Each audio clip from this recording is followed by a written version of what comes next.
It's another installment of Trillium Talk across the Village Media Network and, of course, available wherever you get your favorite podcast. I'm Scott Sexsmith, very pleased to have with us from our team at the Trillium, Deputy Editor Sneh Dougal. Welcome back, Sneh. Great to see you. Yeah, great to see you too. Thanks for having me back.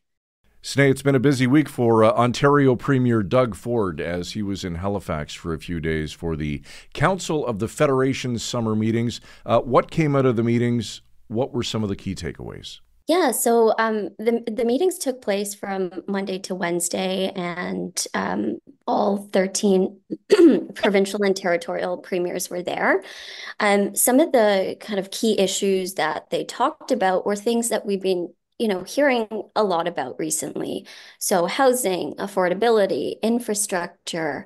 One of the other areas that they also discussed was emergency preparedness and response.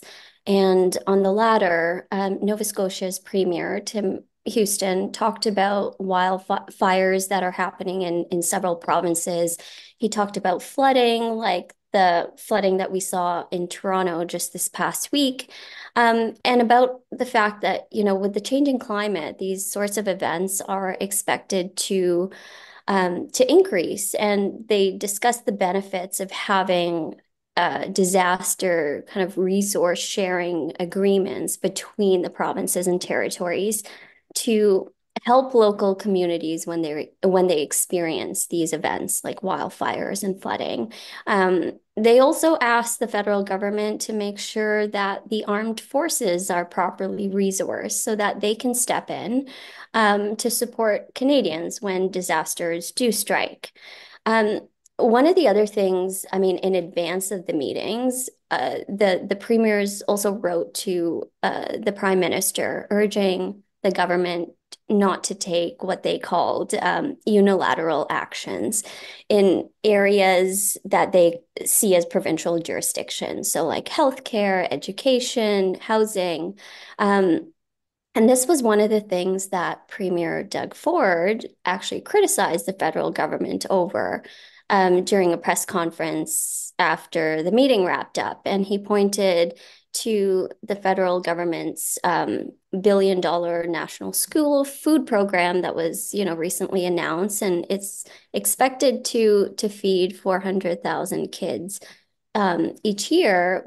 And he basically said Ontario's food program feeds more kids for less money. And so he said when, this happens, and I quote, he said, like, the premiers get pissed. Simple as that. They just jump in there and they think they know better than what we know. And the they is referring to the federal government. Um, One of the other things that they also discussed was, again, urging the federal government to meet a NATO commitment. So Canada is part of an alliance of countries, NATO, and the commitment is to spend 2% of the country's GDP on defense. And the federal government has said that it's aiming to reach that goal or that commitment by 2032. So the premier has talked about this in the context of Canada's relationship with the US and just the fact that it's important Canada meet this commitment so that we gain our allies' trust and respect that we can actually meet the commitments that we promised to. So those were kind of just some of the highlights. All right, sounds like a busy few days. Now, Doug Ford takes over as chair of the group that includes, as you said, all 13 provincial and territorial premiers starting on August the 1st. What are some of his key priorities as he leads this group? Yeah, so the premiers rotate in chairing the council every year. So this year, it was Nova Scotia's Tim Houston. Um, so Premier Ford said that some of the things he'd like to focus on as chair include trying to get drugs approved faster, securing federal infrastructure funding, um, boosting the economy and promoting Canada, US ties. So on the drugs, he said, sometimes it takes too long for some life-saving medications to get approved, sometimes up to 2 years. And he said that this needs to change.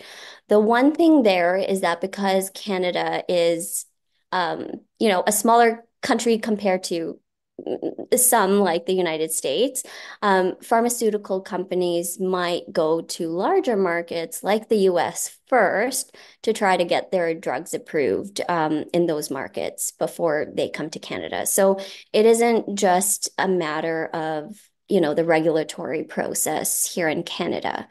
On Canada-US ties, there is a presidential election coming up in November in the US. And so Premier Ford said that he's looking forward to making a trip down there once the new administration is sworn in, and basically to promote things like Canadian energy and minerals. There's been a lot of discussion as well recently and over the years about protectionist policies in the US. And the premier said that one of the messages he wants to take there is that when it comes to products, it shouldn't just be about buy American or buy US. It needs to be about buy North America. So yeah, so those were kind of the messages. He also said that he hopes, the Americans aren't going to slap tariffs on Canadian goods because we have seen that, like when Donald Trump was president, he put tariffs on Canadian aluminum and steel. So Canadian officials are really hoping that they're not going to see moves like that, with whoever comes into office. All right, to education now. And I know that you've been very busy sifting through Ministry of Education documents that you obtained through an FOI, and you've made a pretty alarming discovery that surrounds childcare projects in schools. What can you tell us, Sneh? Yeah, so last fall we had reported on um, essentially dozens of childcare projects that had been approved years ago for schools at three different boards. Construction had not started on these projects, and they were essentially in limbo. And this was because the boards were saying that they didn't have enough funds to build these childcare centers. And this was despite the province offering to increase funding by 25% from what was initially allocated for the projects. And those three boards were the Toronto District School Board, the Toronto Catholic District School Board, and the Peel School Board. So I had filed a Freedom of Information request related to this, and the documents that I got back from the Ministry of Education essentially showed that there were more than just those three boards that had been offered the 25% in additional funding. And essentially, a total of 56 childcare projects that were supposed to create nearly 3,500 spots were marked as canceled in these documents. And so essentially, like the 56 projects were part of this larger group of 66 projects approved for schools that hadn't started construction. And so what the government did was last fall, it sent 13 school boards that had these 66 projects, a letter basically saying that we're going to offer you 25% more in funding and let us know if you're going to proceed with the projects or not. And if you are, where the money is going to come from. So 6 boards said that they plan to proceed with the project, although one of those boards that I heard back from said they're still trying to figure out funding. Another 6, according to the documents, indicated that they couldn't go ahead with the projects, and two boards said that their decision was still pending. Now, when it comes to the 56 canceled projects, the government estimated that 10% of the original funding amounts would be lost in sunk costs. And so essentially this would amount to around $11 million in, lost money. The concern here is that, there's a dire need for childcare spots in many places across the province. And a lot of advocates feel that childcare in schools is really beneficial because a child can then transition from a daycare to attending that school, and it's already a familiar environment. So a lot of people are quite upset about this, but the government has said that those spaces, like the 3,500 or so, would be reallocated to other childcare providers in the same communities. So we'll have to see what happens. So we do know that funding was one of the reasons for the cancellations. Do we know what some of the other reasons may have been? Yeah, so I mean, most of the boards that I heard from indicated that funding was an issue, and even with the additional 25%, they couldn't cover the costs. The Toronto District School Board, for example, said that it was willing to put in another 14 million of its own funding, but that, you know, they were still short by a significant amount.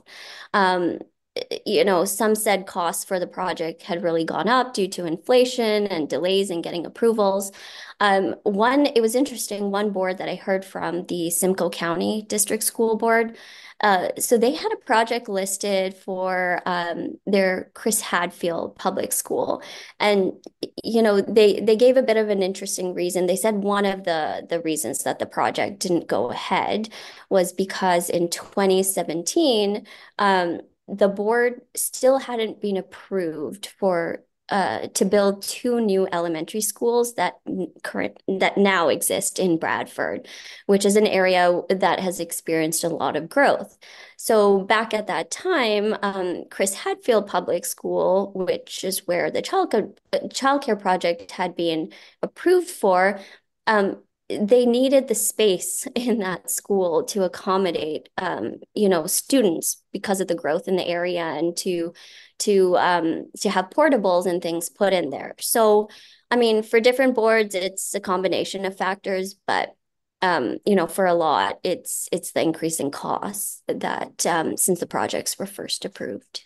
All right. For the most up-to-the-minute coverage of Ontario politics anywhere, log on and become a Trillium Insider today at thetrillium.ca. Deputy Editor at the Trillium, Sneh Dougal. Thanks for this, Sneh. Have a great week. Thanks, Scott. You too.